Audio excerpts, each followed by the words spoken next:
I'm Katie and welcome back to Crafting with Katie. Today we are going to be making a barn quilt. I know I've made plenty of quilts on Crafting with Katie before, but this one is different, I promise.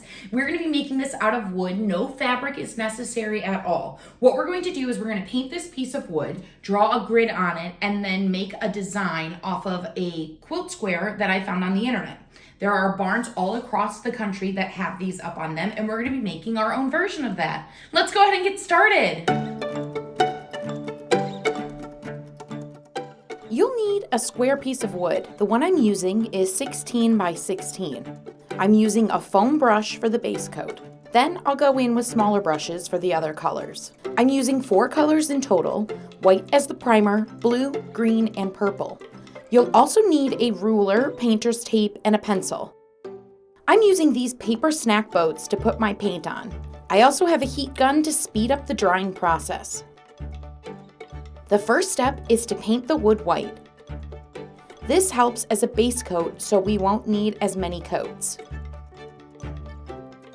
After that's dry, I'm going to use my ruler and copy this design onto the wood.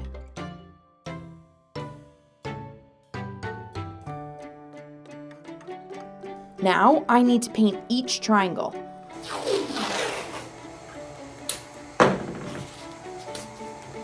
I carefully use my painter's tape to section off each area.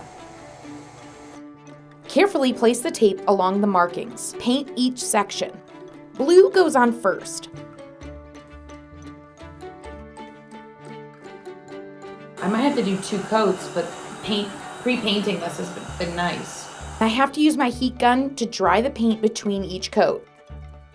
Once that's dry, I move on to taping other triangles and paint them green. Even with the painter's tape, the paint can still bleed through. A good tip is to go over your new space with the color that matches the previous paint before putting on the new color. For example, before going in with the green, I'm going to paint just inside the tape, that blue, and then go over it with the green. The blue paint fills up the space that would bleed through, so once you put the green paint over top of it, it has no room to bleed.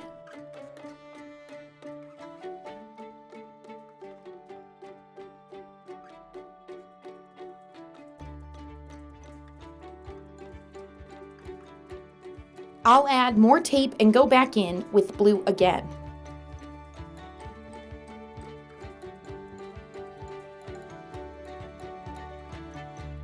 Now I'm on to my last color, purple. Tape off my last triangles and paint. Before the purple paint comes out, I'm going to cut in with the green and blue so my lines are crisp.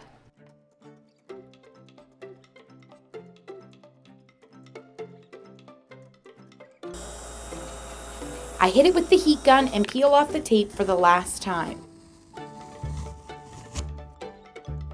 I went in with some tiny brushes to clean up my lines. And we're all finished. I think this barn quilt turned out great. There's a couple of things that I would have done differently. I would have painted the whole entire thing my background color or my blue, so I wouldn't have had to cut in so many times with these triangles. Painter's tape is going to be your best friend, along with a teeny tiny little paintbrush at the end just to make sure that all of these corners are lined up. I am so excited about this. I gotta think of where I'm going to display it, put a frame around it. Thank you so much for watching. We'll see you next time. Bye, everyone.